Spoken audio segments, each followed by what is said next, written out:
도대체 마이크로바이옴이 뭐고, 도대체 왜 글로벌리 전 세계에서 빌 게이츠가 이 세상을 바꾸는 IT 하는 마이크로소프트 만든 IT 전문가인 빌 게이츠가 앞으로 세상을 바꾸는 3대 바이오 기술 중에 하나를 왜 마이크로바이옴이라고 하는지. 그러면은 도대체 글로벌 아메이는 왜 거의 7, 8년 전부터 제품 하나 내지 못하면서 수십억에 달하는 돈을 투자하면서 이 미생물이라는 거에다 이렇게 포커스를 했는지. 그래서 이 제목과 같이 미래의 건강관리, 그리고 앞으로 다가오는 헬스케어라는 곳에서의 왜 마이크로바이옴이 중요한지에 대해서 오늘 조금 최대한 설명을 하고, 어, 오늘도 마지막에 그래도 한 5분, 10분 정도는 Q&A를 한번 최대한 받을 수 있도록 조금 속도를 내서 나아가 보도록 하겠습니다.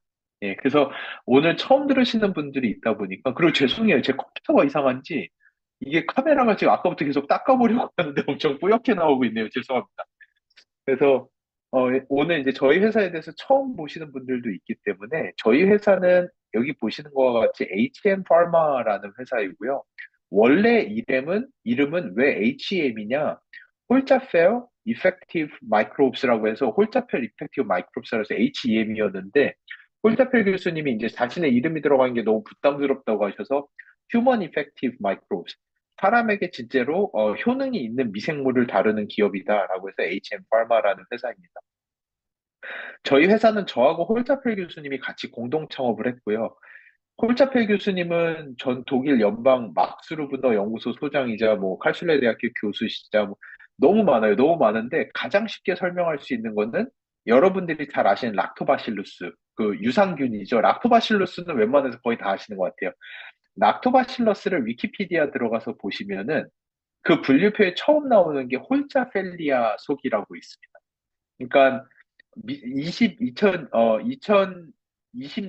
2020년에 락토바실러스 속을 이제 재편을 하면서 23개 속으로 재편을 하면서 그 처음에다가 홀자펠 교수님의 이름을 딴 홀자펠리아 속을 통째로 새로 만들 정도로 홀자펠 교수님은 미생물계에서는 살아있는 레전드세요. 그러니까 살아있으면서 자기 이름으로 미생물의 속이라고 하는 거는 일반 미생물의 그런 계통 분류 중에서 되게 높은 수준이거든요. 아주 높은 영역을 통째로 가지고 있는다라는 거는 미생물계에서는 그냥 살아있는 레전드라고 이렇게 생각을 하시면 되고요. 이 홀자펠 교수님이 저희 회사의 공동 창업자이시고, 저는 홀다펠 교수님 밑에서 석사, 박사를 하고, 이스라엘 테크니온 공대에서 생명과학도 더 하고, 포닥도 하고, 한동대학교에서 교수님이랑 같이 연구교수를 하다가, 그러고 이제 창업을 해서 지금은 이제 회사에 전념하고 있고요. 감사하게도 교수님이랑 연구하면서 세계 다니면서 정말 많은 곳에서 상을 받아왔어요. 지금 여러분 쓰신 365 나오는 듀퐁이죠. 거기에서도 제가 최우수상을 받았었고, 프랑스에서 최우수상을 받았었고. 근데 요 상을 자랑하자는 게 아니라 도대체 왜 이런 것들을 받았느냐. 그게 2010년대 초만 하더라도 이제 앞으로 마이크로바이옴이 도대체 뭔지에 대해서 설명을 드릴 건데, 마이크로바이옴이라는 연구는 2005년경부터 시작이 됐어요. 그러니까 저희가 한 20년밖에 안 된 아주 신생 연구 분야예요. 2005년도부터 시작이 됐는데 연구를 하자마자 과학자들이 센세이셔널한 발견들을 하기 시작했어요. 장 안의 미생물만 바꿔도 우울증이 낫는다. 장 안의 미생물만 바꿔도 당뇨가 낫는다. 장 안의 미생물 때문에 대장암이 누구는 걸리고 누구는 안 걸린다. 장 안에 있는 미생물 때문에 누구는 갱년기가 오고 어떤 사람은 갱년기가 오지 않는다. 이런 것들을 알게 되면서 장 안에 있는 미생물을 바꾸면은 병을 고칠 수 있다라는 거에 대한 과학자들의 동의가 생겼고, 근데 문제는 어떻게 바꾸냐? 조금 이따 설명드리겠지만, 장 안에 있는 미생물을 바꾸는 거는 이 지구의 생태계를 바꾸는 것만큼이나 어려운 일이에요. 그러다 보니까 대부분의 회사와 연구자들은 장 안에 있는 미생물은 너무너무 복잡하기 때문에 우리가 디자인을 해서 바꾸는 건 불가능. 우리는 어떻게 해야 되느냐? 그냥 다른 사람의 똥을 캡슐에다 넣어서 그 캡슐 먹고 다른 사람의 마이크로바이옴을 이식을 합시다. 라는 과학으로 완전히 바뀌어 버렸어요. 근데 저하고 홀자펠 교수님은 마이크로바이옴은 약으로만 쓸 거면은 오케이. 다른 사람 똥을 내가 죽기 직전이라면 오케이. 내가 먹어볼게. 다른 사람의 똥을 약이라면 죽기 직전이야. 그러면 오케이. 근데 마이크로바이옴이 진짜 파워풀한 곳은 헬스케어거든요. 일반 서플먼트, 건강기능식품, 헬스케어, 식품의 영역에서 너무나도 파워풀한 게 마이크로바이옴인데 어떻게 우리가 다른 사람의 똥으로 먹고 그게 말이 되냐?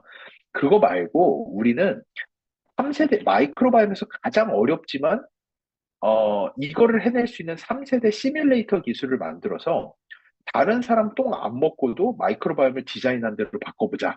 라는 기술을 개발을 하다 보니까 어느 학회를 가나 저희는 희귀종자였어요. 그러다 보니까 저희 학회 가면 다들 다른 사람 똥을 먹으면 이렇게 돼요, 저렇게 돼요. 다른 사람 똥 넣었더니 뭐가 바뀌어요. 이런 얘기할 때 저희는 우리는 똥 안 먹는다. 우리는 디자인하고 바꾼다. 라는 발표를 하면서 가는 학회마다 최우수상을 줄줄이 받았었습니다. 그 정도로 지금 여러분이 손에 들고 있는 마이랩이라고 하는 아메이가 도대체 왜 이 마이랩에다 그렇게 큰 공을 들였냐? 수백만 불의 돈을 투자하고 10년 가까이 연구를 해서 출시했냐? 전 세계 유일하게 다른 사람 똥 안 먹고 마이크로바이옴 조절할 수 있는 게 마이랩밖에 없습니다. 그 정도로 저희가 이 연구를 2011년에 제가 첫 발표했으니까 2007년경, 8년경부터 했거든요. 저희 마이랩 출시가 2022년이에요. 15년을 연구했어요. 15년을 연구해서 출시한 제품이 마이랩인 거고, 이 마이랩이 얼마나 대단한 제품인지 여러분들이 아시면 좋을 것 같아요. 이 마이랩 안에 저와 홀자펠 교수님, 저희 연구실을 지나간 20명의 석박사의 인생이 녹아들어 있는 게 여러분이 지금 쓰고 있는 마이랩이라고 하는 제품입니다. 그래서, 근데 저희는 뭐, 그거 외에도 뭐, 나중에 조금 이제 3부작이니까 나중에 조금 더 풀어내면서 제가 해왔던 연구의 히스토리라든지 저희 회사가 발전했던 모습이라든지 이런 것도 나중에 조금 더 말씀을 드리겠지만 원래 저희는 신약 개발을 주로 하는 회사예요. 그래서 저희 회사의 주주로 셀트리온도 들어와 계시고 그리고 저희가 뭐 우울증 치료제도 미국 FDA 임상 이상으로 가서 신약으로 개발 중에 있고, 그리고 암 수술하시는 분들이 배변 조절이 잘 안 되세요. 항암제가 너무 독해서 장세포가 다 망가지면서 악성설사, 악성변비로 시달리시는데, 그거를 치료할 수 있는 마이크로바이옴 치료제도 서울대병원에서 임상을 한 번 했고, 호주에서 임상 이상에서 신약으로 개발을 하고 있습니다. 그래서 뭐 지노맥 컴퍼니 여러 회사들과 신약 개발을 하고 있는 신약 개발 회사인데, 저희가 가지고 있는 이 3세대 기술, 신약을 개발하기 위해서 만들었던 3세대 기술을 글로벌 아메이에서 처음에 너무나도 저희도 생각하지 못한 방향으로 글로벌 아메이가 이 기술을 받고 그러면서 글로벌 아메이가 이 기술을 신약이 아니라 맞춤형 헬스케어 쓰자라고 제안을 줬고 그러면서 그 당시에 얼떨결에 사실은 솔직히 말씀드리면 얼떨결에 그 당시에 제가 아직 교수였고 비즈니스에 대해서는 1도 모르던 제가 아메이에 20년 독점을 드리고 그래서 다른 사람 똥 안 먹고 마이크로바이옴 조절하는 거는 20년간 아메이밖에 못하는 그런 비즈니스를 만들기까지 왔는데요. 하지만 저희는 일단 신약을 하던 회사였고요. 그래서 떻게 이런 일들이 일어났는지는 앞으로 3부작 거치면서 시간이 조금씩 날 때마다 졸린 시간이니까 지금 좀 아이스 브레이킹으로 조금씩 풀어내면서 제가 설명할 수 있도록 하겠습니다. 마이크로바이옴을 왜 이렇게 다들 집중하느냐? 어, 일단 몇 가지가 있어요. 몇 가지가 있는데, 사람들이 원하던, 인생이 바뀌었어요. 1960년대만 해도 60살까지만 살아보자. 이런 꿈을 다들 꿨어요. 그래서 그 당시에 의료계나 모든 바이오 의학계에서 연구를 하면서 도대체 왜 사람들이 60살을 못 살까? 라고 봤을 때 가장 문제가 되는 게 암, 당뇨, 고혈압, 심장병, 이런 것들이 결핵, 이런 거였어요. 그래서 지난 50년간 그 연구들을 엄청나게 해왔고, 요즘에 주변에 결핵으로 돌아가시는 분 본 적 있나요? 이제는 지난 1960년대에 인류가 가지고 있던 문제는 더 이상 우리에게 문제가 되지 않아요. 그러고 났더니 당연히도 사람들이 요즘에는 60살 사는 건 당연해. 근데 문제는 뭐냐면은 나는 요즘에는 맘만 먹으면 100살까지도 살겠어. 뭐 돈을 좀 많이 써서 암 같은 거 치료하고 나면은 100살까지 사는 건 문제가 아니야. 근데 60살이나 70살을 넘어가는 순간부터 온갖 만성 질환으로 인해서 삶의 질이 떨어지는데 더 욕심이 나는 거죠, 사람이. 옛날에는 60살까지만 살면 제가 열심히 해보겠습니다 하다가 이제는 60살은 원래 다 사는 거 아닌가? 이제는 100살까지 살아야 되는데 60세 돼 가지고 만성 질환이 와서 삶의 질이 엄청나게 떨어지는데 그러기가 싫어. 이제는 100살에 죽을 거면 99살까지 먹고 싶은 거 다 먹고 운동하고 싶은 거 다 하다가 1년만 고생하다 죽자. 라는 게 요즘 사람들의 꿈과 희망이 됐어요. 그러다 보니 이제는 암이나 이런 것들이 문제가 아니라 온갖 만성 질환과 그리고 더 어려운 얘기지만 이것도 언젠가는 풀어야 되는 얘기니까 한번 던지자면은 병이 걸리기 전에 먼저 알고 싶어 하는 게 시대가 와버렸어요. 왜냐? 이 사람이 한번 병이 걸리고 나면은, 그 다음에는 살아는 있지만, 살아있는 게 아닌 수준의 퀄리티를 겪으면서 살 수밖에 없는 상황이 돼요. 그게 저희가 아까 말씀드린 그 호주에서 임상 이상을 하고 있던 신약, 그게 라스, 로우 안테리어 리섹션 신드롬, 조금 어려운 말로는 저희가 신약 개발 쪽에서 쓰는 언어로는 저위전방 절제 증후군이라고 하는 아주 어려운 질병인데 이게 뭐냐 하면은 대장암 같은 경우에는 요즘에는 완치율이 95%예요. 대장암으로 돌아가시는 분들은 많지 않아요. 근데 문제는 뭐냐? 완치라고는 하지만 95%에 달하는 대장암 완치 환자의 50에서 70%가 배변 조절이 안 되세요. 하루에 변을 보러 화장실을 20번을 가세요. 변이 새어 나와서 기저귀를 차고 다니세요. 그래서 변이 새어 나오는 게 컨트롤이 안 돼요. 그러니까 제가 말씀드린 게 그런 거예요. 그 기저귀 차고 100살까지 살면은 무슨 의미예요? 60살에 대장암 걸려서 대장암은 나왔는데 나머지 40년을 하루에 20번씩 그분들은 항문이 다 헐어서 하루에 변을 20번을 보면 얼마나 괴로운지 아시나요? 항문이 다 헐어서 그리고 나머지 40년을 사신다면 그게 무슨 인생이 되겠어요? 그분들은 대장암이 걸리기 전에 미리 알고 그거를 막았어야만 하는 거지. 사람 몸이라는 게 흡사 자동차처럼 한 번 고장이 나면은 고친다고 고쳐서 하는 가지만 그 처음에 차의 상태로 절대 돌아갈 수는 없어요. 그러다 보니 사람은 그 전에 미리 병을 예방하고 싶다. 그래서 과학자들이 1980년대, 90년대부터 시작했던 게 뭐냐? 휴먼 게놈 프로젝트예요. 휴먼 지놈 프로젝트를 통해서 사람의 유전자를 읽어서 이 사람이 살면서 어떤 병에 걸릴지 우리가 미리 알고 예측하자 예방의학이라는 개념이 들어오기 시작해요. 그래가지고 2, 30년을 엄청나게 고생을 해서 사람의 유전자를 다 읽어드리고 났더니 그 다음에 알게 된 건 뭐냐? 유전자로는 우리가 관심 있는 병은 그닥 예측이 안 되네 라는 걸 알게 돼요. 그래서 요즘에 유전자 검사를 많이들 하시지만 유전자 검사가 가장 쓸모 있게 쏘이는 곳은 선정 검사예요. 임신하신 여성분들이 후세에 태어날 내 아이에게 유전적 질환이 있는지를 보는 용도로는 좋아요. 근데 유전자를 봄으로써 생각보다 우리가 특히나 관심 있는 대사질환, 당뇨, 심혈관계 질환, 동맥경화, 비만, 그리고 뇌질환, 우울증, 불안증, 알츠하이머 치매, 그리고 소화기계 암, 대장암, 위암, 췌장암, 이런 것들은 우리의 유전자로 예측이 나오질 않고 내 미래를 알 수가 없고 내 마이크로바이옴을 통해서만 알 수 있다는 걸 알게 되고 그러면서 전 세계가 마이크로바이옴 데이터베이스를 모으면은 그 사람의 미래를 알 수 있다라는 것을 집중하게 됐는데 이 부분은 나중에 좀 더 설명드리겠지만 미국의 국립보건원이 10년 동안 어마어마한 조 단위의 돈을 투자해가지고 전 세계에서 가장 많은 32,500내의 데이터베이스를 모았어요.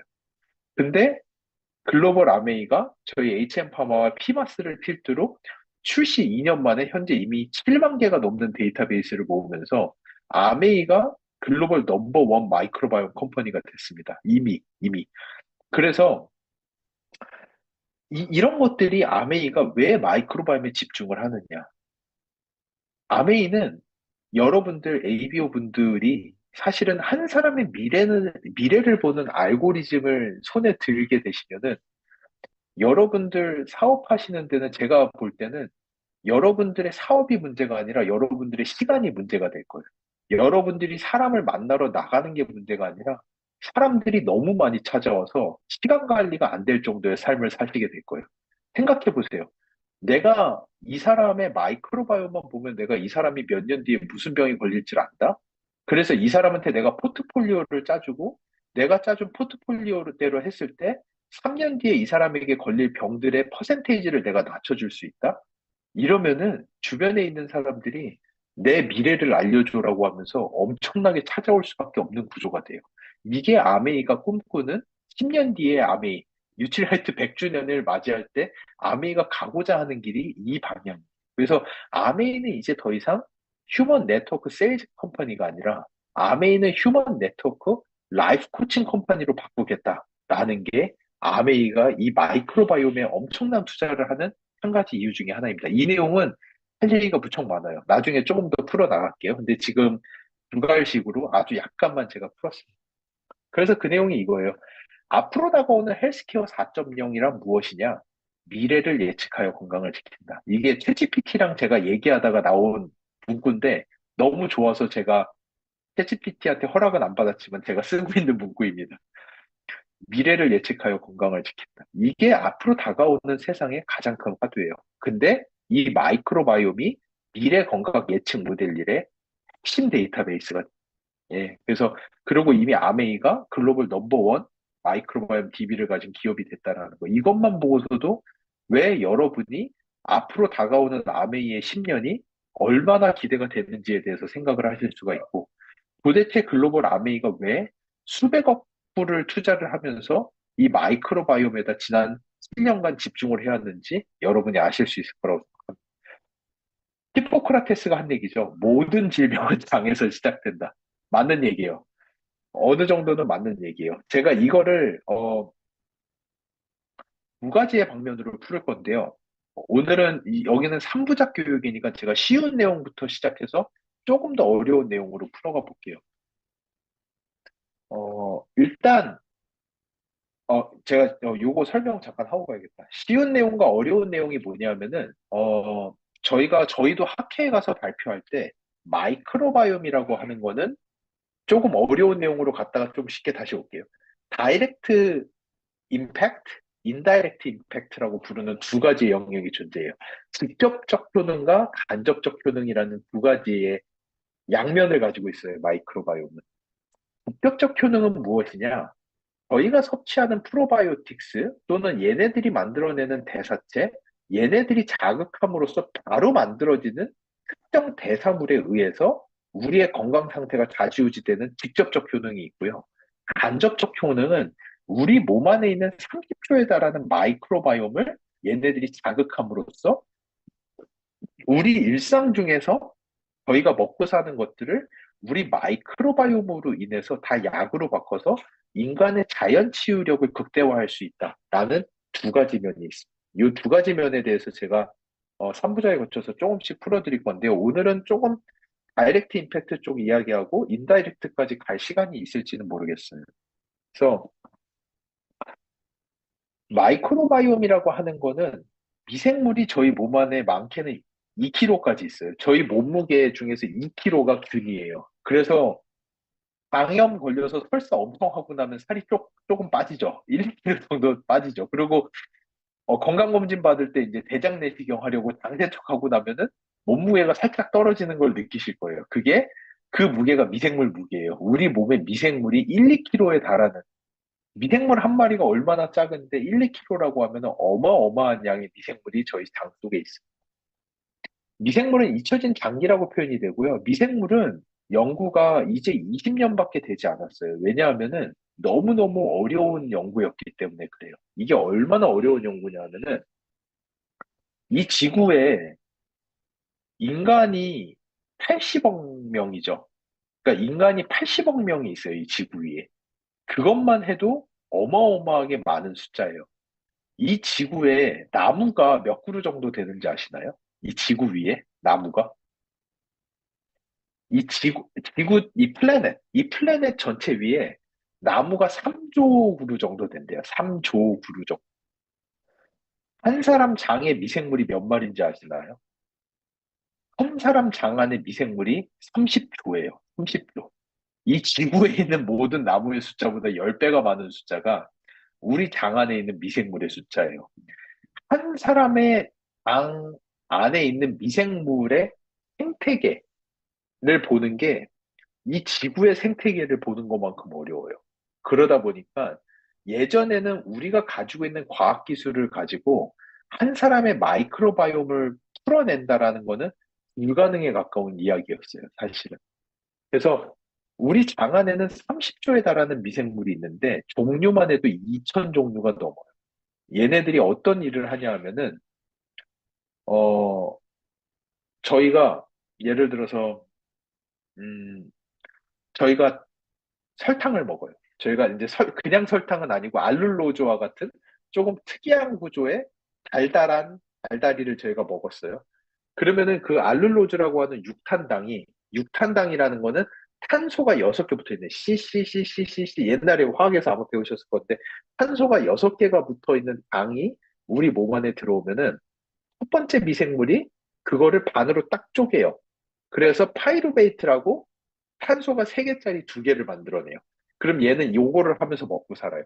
그럼 옆에 있던 미생물이 얘가 쪼개놓은 파이르베이트, 3탄을 가지고 한 번을 더 쪼개요. 그래서 CO2 하나랑 이탄인 아세테이트 하나로 만들면서 그것만 하면서 먹고 살아요. 그러면은 옆에 있는 애는 2탄으로 만들어진 아세트산 2개를 붙여서 4탄으로 돼 있는 뷰티르산을 만들어요. 얘는 요것만 하고 살아요.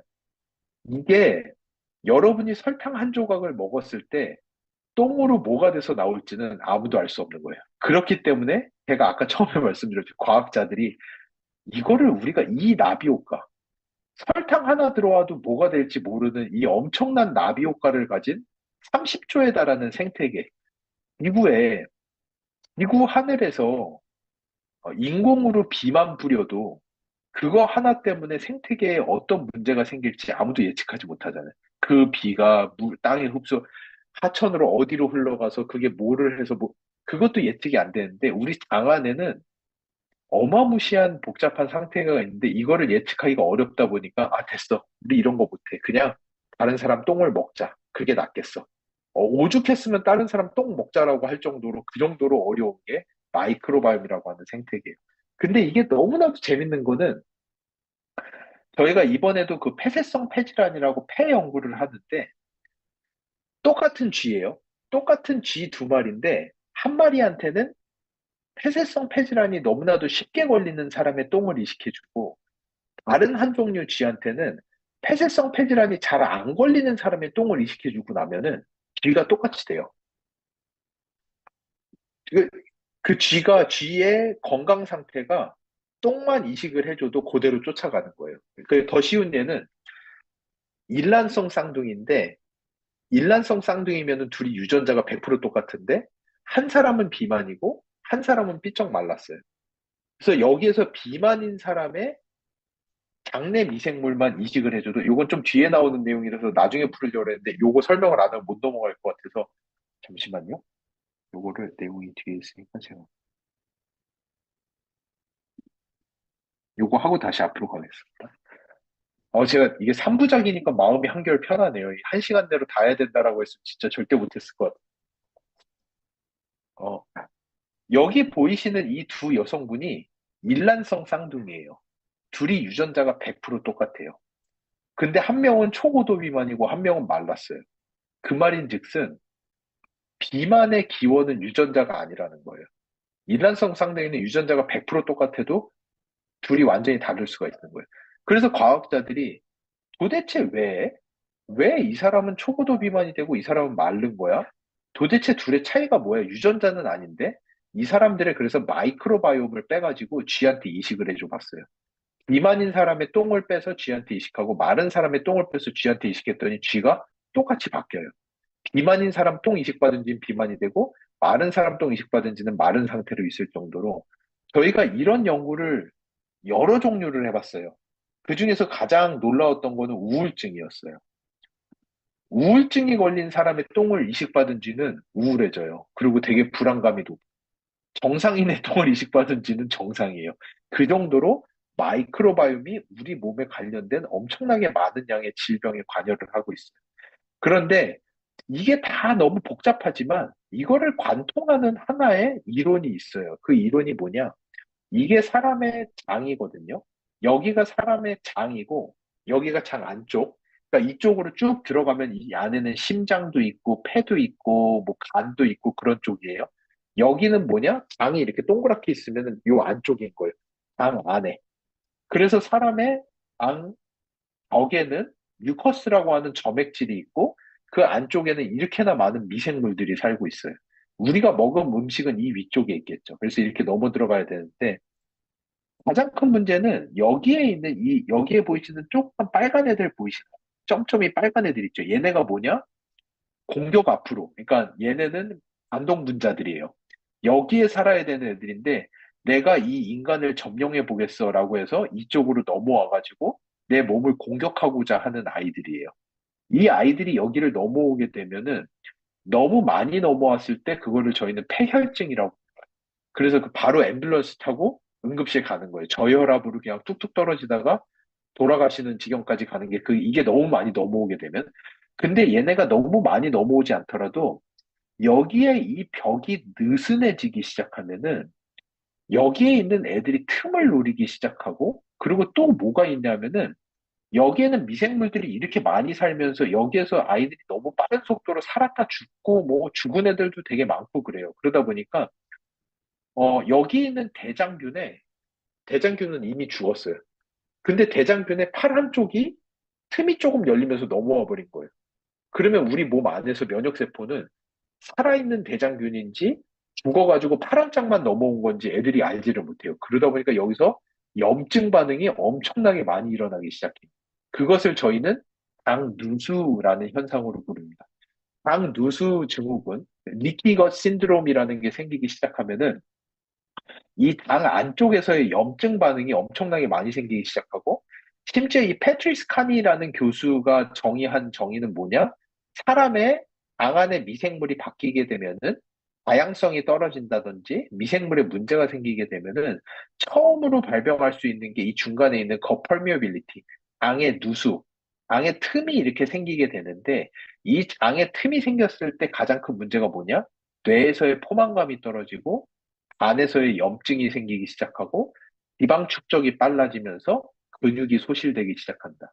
이게 그 상태로 계속 가다 보면은 간염, 동맥경화, 당뇨, 심혈관계 질환으로 이어지는 만병의 근원이 장의 누수에서부터 시작된다라고 하는 뇌독소증, 엔도톡세미아라고 부릅니다. 여기서 이 논문에서 보시는 것처럼 우리 장은 이렇게 세포들이 여러 개가 이렇게 모여 있는 구조예요. 세포가 이렇게 모여 있는 구조인데 이 세포가 틈이 이렇게 벌어지면서 열리기 시작하면은 이 틈새로 미생물의 조각들이 넘어오기 시작하면서 그걸 리키베리어라고 하죠. 리키것, 당 누드라고 하는데 그렇게 되면은 액티브 인플라메이션, 염증 반응이 시작이 되고 염증 반응이 시작이 되면은 염증 세포들은 주변에 지방 세포들을 끌고 다녀요. 그러다 보니까 지방 세포를 끌고 오다 보니까 내장 지방이 끼기 시작해요. 내장 지방이 끼기 시작하면 지방이 산화가 되면서 염증이 일어나면서 당뇨가 촉발돼요. 동맥경화가 촉발되기 시작해요. 근데 문제는 이 염증이 처음으로 도달하는 곳이 우리의 뇌예요. 이 염증이 우리 뇌로 도달하게 되면 그거를 저희가 뇌신경염증, 뉴로, 어, 뉴로 인플라메이션이라고 불러요.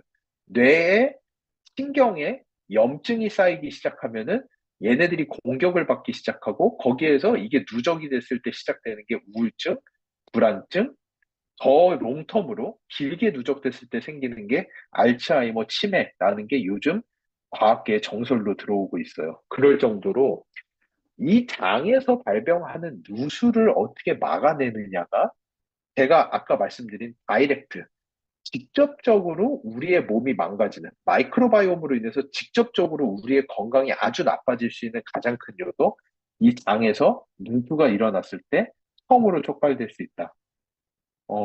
잠깐만, 시간 보면서 해야 돼. 와, 벌써 30분 이상 가네. 속도를 조금 먼저 내가지고, 제가 마지막에 한 5분은 그래도 질의응답을 해야 되니까. 그러면은 이거를 우리가 어떻게 막을 수가 있느냐? 유산균을 먹어서도 효과가 나타나요. 근데 유산균이 갑자기 가가지고 뭐 유산균 들어왔다고 해서 유산균이 이 틈을 무슨 뭐죠? 그 네덜란드 아이가 뭐 댐 막아서 뭐 하듯이 유산균이 이 틈을 막아주는 게 아니에요. 유산균이 하는 게 아니라 유산균으로 인해서 촉발되는 물질에 의해서 되는 건데 대표적인 게 단세지방산 안에서도 뷰티르산이라고 하는 물질이에요. 이 뷰티르산이라는 물질이 나와줘야지만이 그걸로 인해 가지고 요 틈이 막히는 여기에 보이시는 요 정션이라고 하는 쫀디기처럼 생긴 정션이 있거든요. 이 정션이 얼마나 요 정션이요. 요 정션이 얼마나 쫀쫀하냐가 내 장벽이 얼마나 튼튼하냐를 결정하는데 놀랍게도 이 정션, 가운데 있는 정션을 조절하는 애가 우리가 만드는 물질이 아니라 장내 미생물이 만들어내는 뷰티르산이라고 하는 물질이 이 정선을 관리를 합니다. 그러다 보니까 뷰티르산의 양이 얼마나 많으냐가 뇌의 장 누수 현상에 직접적인 영향을 미친다라고 볼 수가 있어요. 이거는 이제 요 정도 클로를 들으셨으니까 나중에 뭐 복습하시는 개념으로 유튜브 가서 장 누수 쳐보시면은 대부분 뷰티르산이랑 이런 얘기는 거의 다 해요. 아주 통상적인 이야기예요. 근데 여기에서 도대체 왜 아메이가 특별하냐? 전 세계에 있는 모든 마이크로바이옴 분석 서비스에서 직접적으로 단세 지방산을 측정해서 포스트바이오틱스 지수라는 것으로 표현해 주는 거는 전 세계에 아메이의 마이랩밖에 없습니다. 여러분의 포스트바이오틱스 지수가 이 단세 지방산의 지수를 이야기하는 거고. 그래서 어 제가 볼 때 마이랩이 가지고 있는 아주 유니크한 포인트가 1세대, 2세대, 3세대 기술에서 1, 2, 3세대 기술을 다 쓴다는 건데 이것도 내용도 좀 나중에 나오니까 지나가면서 더 자세히 설명을 드릴게요. 우리나라에 있는 전 세계에 있는 99%에 달하는 제품이 전부 다 1세대 미생물의 유전자를 찍어서 미생물의 이름을 맞춰서 어떤 미생물에 당신의 장에 어떤 미생물이 있습니다까지밖에 이야기하지 못해요. 거기를 더 넘어가서 실제로 장 누수 증후군의 핵심이 되는 단세지방산의 양이 어느 정도입니다라고 말해줄 수 있는 거는 마이랩밖에 없습니다. 이 단세지방산의 양만 제대로 조절해서 장의 누수 현상만 없애더라도 여러분이 겪는 그 무수히 많은 대사질환과 뇌질환에서 해방되실 수가 있는 가장 핵심 지표예요. 그리고 또 하나, 마이랩을 통해서 마이랩의 개인 맞춤형 유산균을 섭취를 하셨을 때 단세지방산의 양이 유의적으로 증가하는 것도 이미 임상으로 검증이 되어 있다 보니까 실제로 이 단세지방산의 양을 유의적으로 증가시킬 수 있다라는 것을 임상적으로 검증한 제품도 마이랩 하나밖에 없습니다. 그것이 마이랩이 가지고 있는 전 세계에서 유일한 찐 포인트라고 생각을 하실 수가 있어요. 그래서 여러분이 나가서 전달을 하실 때 여러 가지 내용을 하실 수가 있겠지만 들으시는 분이 딱 봤을 때, 이분은 10분 이상 집중하실 수 없겠다. 이분은 내가 인다이렉트 이펙트, 우리 영양소의 분해 흡수 과정과 드럭 팩토리라고 하는 마이크로바이옴이 하는 그 많은 역할을 여기까지 가기 어렵겠다. 그러면 일단 당 누수로 들어가신 게 저는 맞다라고. 당 누수에 대해서 설명해 주시고, 당 누수에 대해서 설명하고 풀어낼 수 있고, 솔루션은 전 세계에 마이랩밖에 없다. 근데 이 장 누수가, 어, 여러분이 제가 예전에 한번 이거 내용이 너무 많지만 이거 다 하면은 안 되기 때문에 제가 여기서 간단하게 예시를 들어드리고 요 내용은 넘어갈게요. 여러분이 장 누수 현상을 경험해 보고 싶으시다고 하면은 이 마이크로바이옴이 만들어내는 단세 지방산의 양을 순간적으로 없애버리는 방법이 있어요. 우리 마이크로바이옴에다 샥을 주면은 단세 지방산을 얘네들이 생성하지 못하면서 장 누수 현상을 여러분 즉각적으로 경험하실 수가 있습니다. 그게 뭐냐? 과음을 해보시면 돼요. 술을 엄청나게 드시면은 많은 양의 알코올이 들어가면은 우리 마이크로바이옴은 우리 미생물들은 알코올을 싫어하거든요. 엄청나게 많은 양의 알코올이 장으로 들어오게 되면은 미생물이 샥을 먹어요. 그래서 이 미생물들이 돌먼트라고 하죠. 딱 프리즈가 되면서 아무것도 생성하지 못하고 단세 지방산을 더 이상 생성하지 못하는 상황이 돼요. 그러고 나면은 그 다음날 여러분이 겪는 숙취 현상이 장누수 현상이라고 보시면 됩니다. 그래서 어떤 일이 생기느냐? 뷰티르산이 나오지 않아요. 뷰티르산이 나오지 않으면은 장의 벽이 약간 누수가 생기면서 미생물들이 장벽 안으로 침투하기 시작해요. 그러면 염증 반응이 일어나면은 첫 번째 나타나는 현상이 약한 미열과 두통이 나기 시작해요. 염증 반응이 있으니까. 약한 두통과 미열이 나기 시작하고 두 번째, 간 기능에 이상이 생기기 시작하고 지방 축적량이 빨라지면서 근육에 힘이 빠져요. 그래서 술 많이 드시고 나면 다음날 마냥 누워있고 싶으시죠? 근육에 힘이 안 들어가요. 근육이 빠지기 시작하면서 살이 포동포동 오르기 시작하는데 문제는 뇌에서 포만감이 느껴지지가 않아요. 다음날 엄청나게 허기져요. 아침부터. 자극적인 게 먹고 싶고, 그리고 먹어도 배가 부른 느낌이 없어요. 그게 왜 그러냐 하면은, 사람의 몸은 포만감을 느끼기 위해서 몇 가지의 과정이 있는데, 첫 번째는 저작 활동. 그러니까 턱을 움직이면서 뭐를 씹으면은 일단은 우리가 1차적으로 포만감을 느껴요. 근데 우리 몸이 그렇게 바보 같지 않아요. 턱 움직이면서 뭐 씹는다고 해서 바로 포만감을 느끼게 되면은 이 세상에 껌만 씹어도 다 살이 쪽쪽 빠지실 거예요.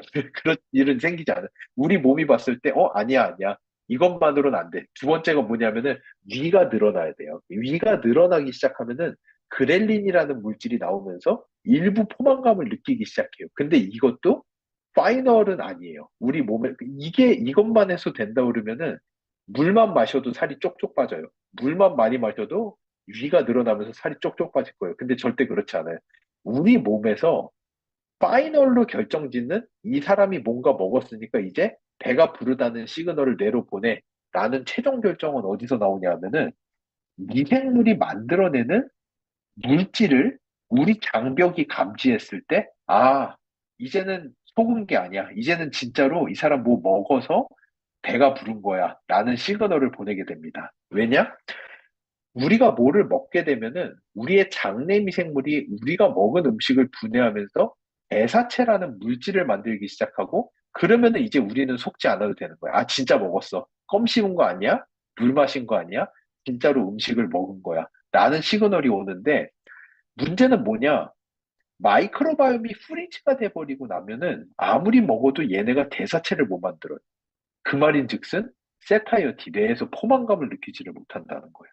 그게 엄청난 문제인 거고, 그러다 보니까 이게 딱 그, 어, 영업 많이 하시는 40대 중후반의 남성분들의 모습을 상상하시면 됩니다. 매일 어쩔 수 없이 술 드시고, 배만 볼록 나오시고, 내장 지방이 엄청나게 차 있고, 당뇨와 심혈관계 질환과 혈압에 시달리시면서 근육은 빠지면서도 지방은 늘어나는데 엄청나게 자극적인 거를 많이 드시면서도 포만감을 느끼지 못하시는 그게 우리의 장내 미생물이 순간적으로 샥을 먹었을 때 발생하는 현상이라고 느끼시면 돼요. 근데 저는 여기서 한 가지 포인트를 더 얘기하고 싶은 게 제가 방금 설명드린 거랑 바로 이어서 설명드리면 조금 더 이해하시기 편할 텐데 요즘 아이들이 먹는 그 많은 간식들이 있잖아요. 쿠키, 스낵, 달달이 같은 것들.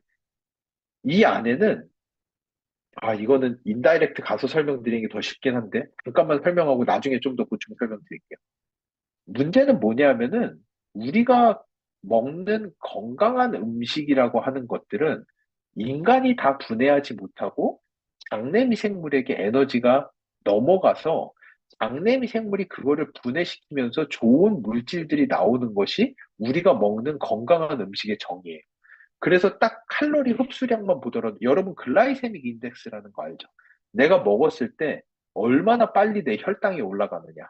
그 말인즉슨 내가 먹은 걸 내 스스로 얼마나 많이 분해해서 내 혈액으로 갖다 넣음으로써 얘는 조금만 먹어도 내가 살이 쭉쭉 찔 수가 있고 얼마나 혈당이 빠르게 올라갈 수 있는지를 이야기하는 것인데 요즘에 아이들이 먹는 것들은 대부분 너무나도 분해 흡수가 빠른 것들을 먹어요. 그러다 보니까 아이들이 먹은 것이 차마 장내 미생물에게까지 갈 일도 없을 정도로 그냥 분해가 돼서 혈액으로 다 들어가다 보니까 아이들이 실제로 포만감을 느끼지를 못해요.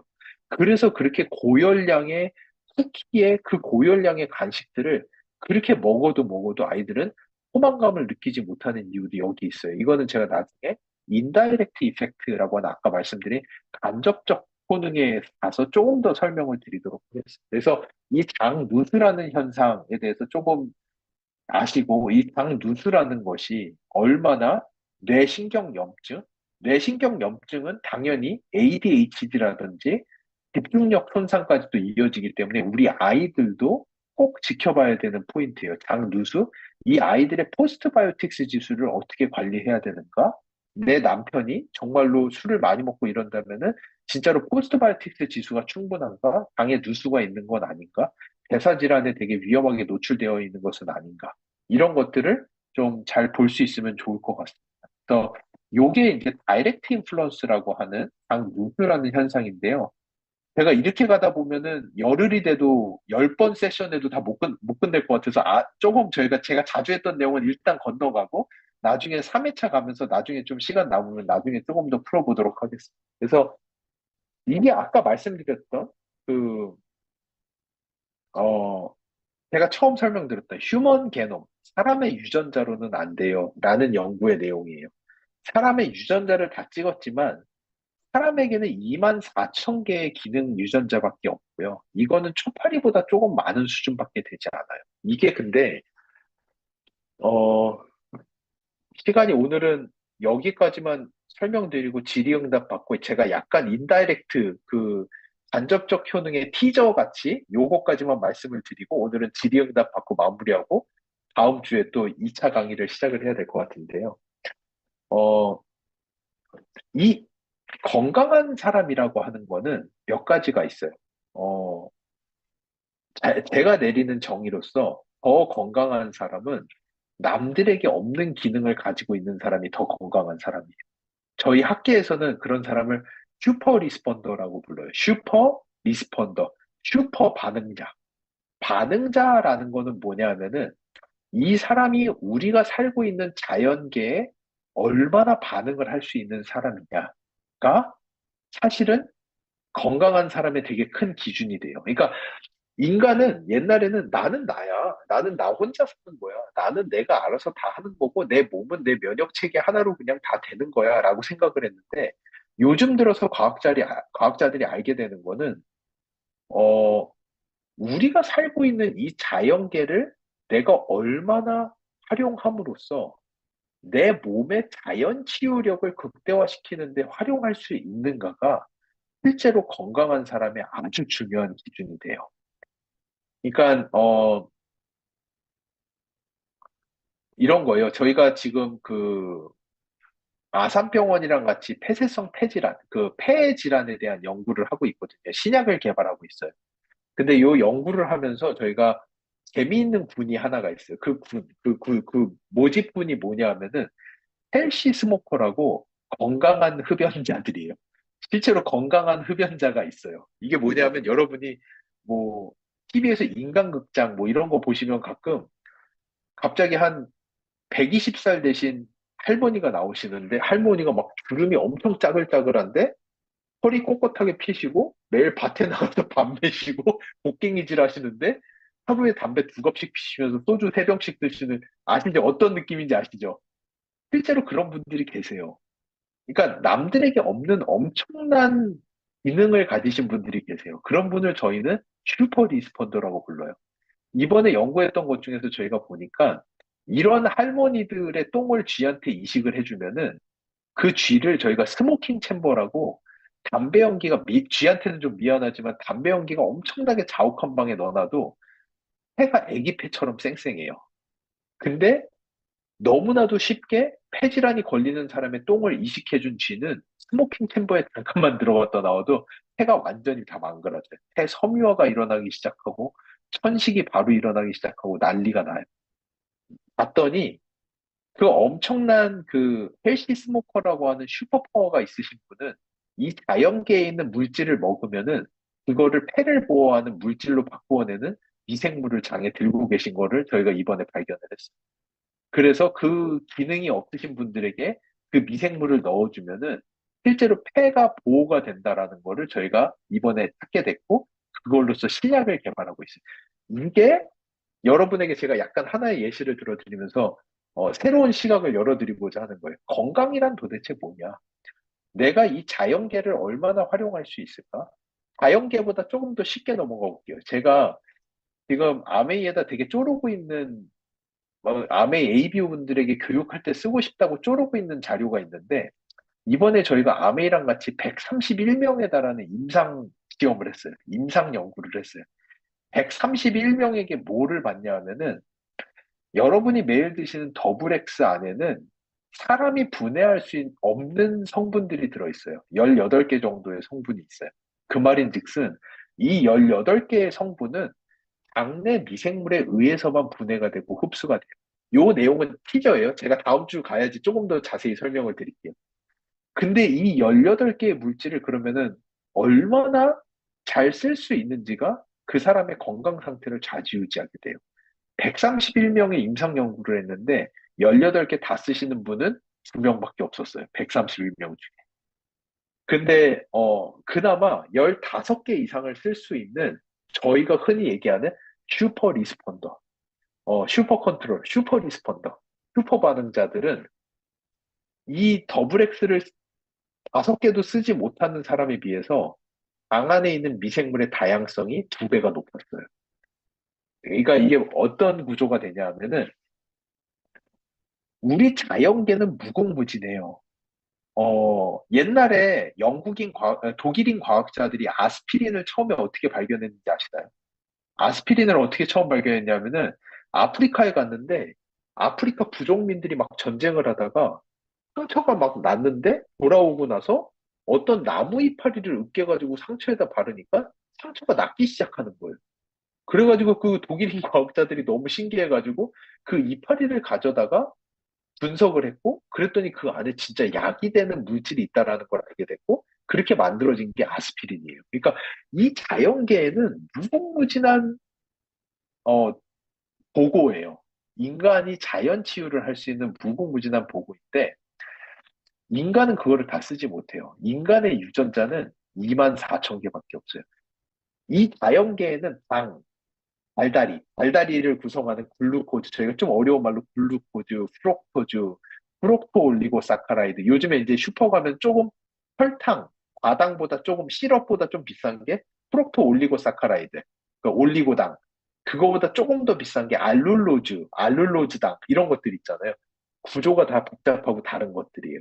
근데 이런 복잡한 구조에 달달한 느낌을 내는 물질은 수백억 가지가 있어요, 이 다연계에. 근데 인간은 그 중에 21개밖에 분해할 수 없어요. 인간은. 다 분해를 하지 못해요. 먹어봐야 다 똥으로 나가요. 아무것도 내 혈액에 넣어주지 못하고 아무것도 활용하지 못해요. 근데 이게 어찌 보면은 인간에게 있어서는 가장 좋은 디자인이에요. 왜냐? 인간이 이거를 다 쓸 수 있는 유전자를 내가 다 들고 있게 되면은 저 하루에 밥 30개 먹어도 기어 다녀야 돼요. 에너지 효율성이 나오지 않아요.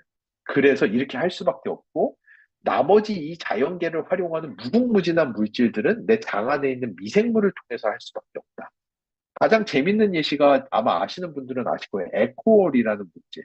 에코올이 일본인 과학자들이 슈퍼 리스폰더를 어떤 분들을 찾았냐면은 갱년기가 절대 걸리지 않는 여성분들. 이런 여성분들이 계세요. 주변에 보시면 있잖아요. 갱년기가 진짜 안 걸리고 폐경도 엄청나게 늦게 오고 이런 여성분들이 있으세요. 일본 과학자들이 이 여성분들의 피를 뽑아가지고 갱년기가 너무나도 빨리 오는 여성분들이랑 비교를 해봤더니 갱년기가 오지 않는 여성들의 혈액에는 에코올이라고 하는 물질이 있다라는 걸 발견을 해요. 근데 이 에콜이라는 물질을 봤더니 여성 호르몬인 에스트로겐과 구조가 너무 유사해서 사람 몸이 여성 호르몬이 아직도 많은 걸로 착각을 해서 갱년기도 오지 않고 우울증도 오지 않고 유방암도 잘 안 걸리고 골다공증도 안 오고 뇌에 건망증도 오지 않고 너무나도 건강한 거예요. 그래서 일본인 과학자들이 도대체 이런 기능을 가진 사람은 어떤 특별한 유전자가 있는지 봤더니 그 사람한테 유전자가 있는 게 아니라 이 사람들은 13가지 종류의 특별한 미생물이 장 안에 들어있다는 걸 발견해요. 이 13종류의 미생물이 세트를 가지고 있는 사람들은 콩단백질만 먹으면은 이소플라본이 미생물들에 의해서 에콜로 바뀌어서 혈액으로 들어가게 되고 그런 분들은 갱년기가 오지 않는다. 저희가 아메이랑 같이 30명짜리 임상 연구를 해봤어요. 한국인의 34%가 에코를 만들 수 있으세요. 나머지 66%는 에코를 못 만드세요. 이게 슈퍼파워예요. 그 미생물들을 가진 사람은 다른 사람들보다 훨씬 더 건강하게 살 수가 있어요. 콩단백질 매일 먹는 거잖아요. 근데 이 사람들은 똑같이 콩단백질 먹는데 갱년기가 안 걸려요. 그 미생물이 에콜이란 물질을 만들어지기 때문에. 그래서 저희가 나중에 보시면은 정말 이제 발표할 내용이 많은데 제가 아메이와 함께 하고자 하는 비즈니스 스트래터지까지 쭉 앞으로 제가 설명을 드릴 거거든요. 이 피마스라는 기술을 통해서 우리가 마이랩이라고 하는 전반적 반응도의 개선도 있지만 파이토바이옴이라고 하는 표적적 반응도의 개선도 있어요. 여기에서 나오는 게 엔자임 바이옴이라든지 바디키 신제품이라든지 방금 말씀드린 에코를 만들어내는 사람으로 바꿈으로써 갱년기가 안 걸린다든지 똑같이 석류를 먹는데 유로리틴을 만들어서 근육이 많아진다든지 엄청나게 많은 일들이 앞으로 다가올 예정입니다. 아메이와 함께 준비하고 있는 앞으로 10년 대계의 과정이 엄청나게 많다라는 걸 알아주시면 좋을 것 같고, 오늘은 제가 이,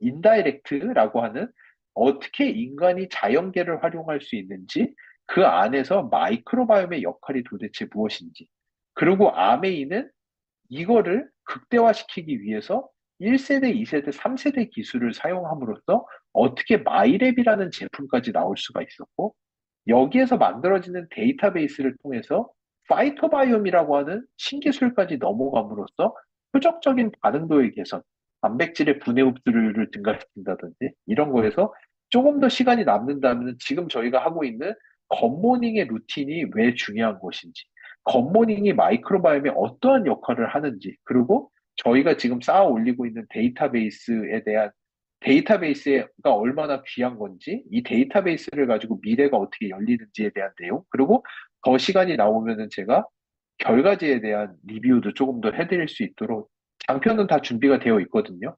시간이 문제죠. 그래서 제가 오늘은 조금 인트로였기 때문에 최대한 조금 넓은 시각에서 왜 마이크로바이옴인지에 대해서 말씀을 드렸고 다음 시간에는 요 내용으로 넘어가서 어떻게 우리가 자연계를 활용을 하고 마이크로바이옴, 마이랩이라는 제품을 통해서 이 활용성을 극대화시킬 수 있는지 이 내용으로 다음